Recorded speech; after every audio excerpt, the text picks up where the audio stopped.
Подготовка к летнему отдыху детей с поправкой на коронавирус началась еще в феврале. Перед стартом сезона работники лагерей и дети прошли медосмотр и обследование. Тем не менее, 24 июня в лагере Байлак зарегистрирован первый случай COVID-19. С этого дня статистика заболеваемости среди детей только растет. Эпидобстановка на территории республики имеет сторону увеличения. В среднем в сутки мы регистрируем от 70 до 80 фактов, в том числе и взрослых, и детей. За прошлую неделю были зарегистрированы факты 95 случаев детей до 18 лет. И в связи с тем, что погодные условия на сегодняшний день очень дают о себе знать, в особенности в лагерях, которые расположены на Чагатае. Вчера вечером также оперативным штабом и временно исполняющим обязанности главы республики Владиславом Тавичем Хавалык принято решение в целях обеспечения защиты несовершеннолетних, охраны здоровья детей. Принято решение о закрытии всех лагерей, и дневных, и стационарных, начиная с сегодняшнего дня.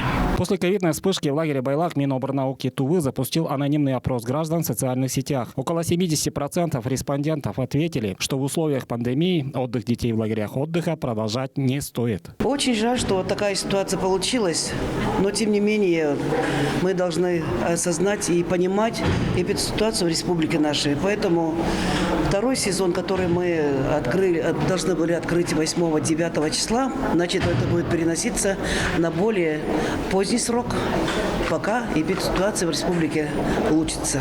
Пока речь идет только об отмене второго сезона отдыха. Третий сезон могут разрешить только при улучшении эпидситуации. Теперь приоритетная задача – выздоровление заболевших детей и недопущение дальнейшего распространения инфекции среди контактных лиц, отметил на совещании Владислав Хавалык.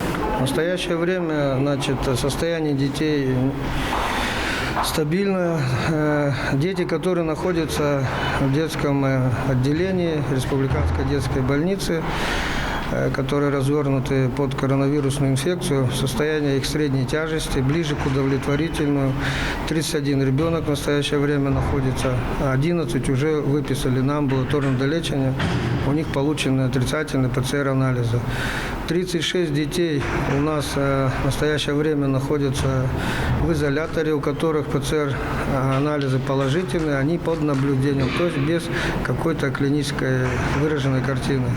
И 89 детей, которые находятся под наблюдением в обсерваторе, у них, за прошедшие сутки выявленных ПЦР-положительных детей не было, и они дальше находятся под наблюдением. Руководителям поручено организовать вывоз детей из лагерей и принять все профилактические меры. Возвращать детей начнут сегодня же, 30 июня. Будет организован и возврат денег за путевки. Более подробную информацию по этим вопросам можно получить по телефонам горячей линии Минобрнауки 27075 и Минтруда 21744. Мадар Сандан, Артыш Бартан, Тува 24.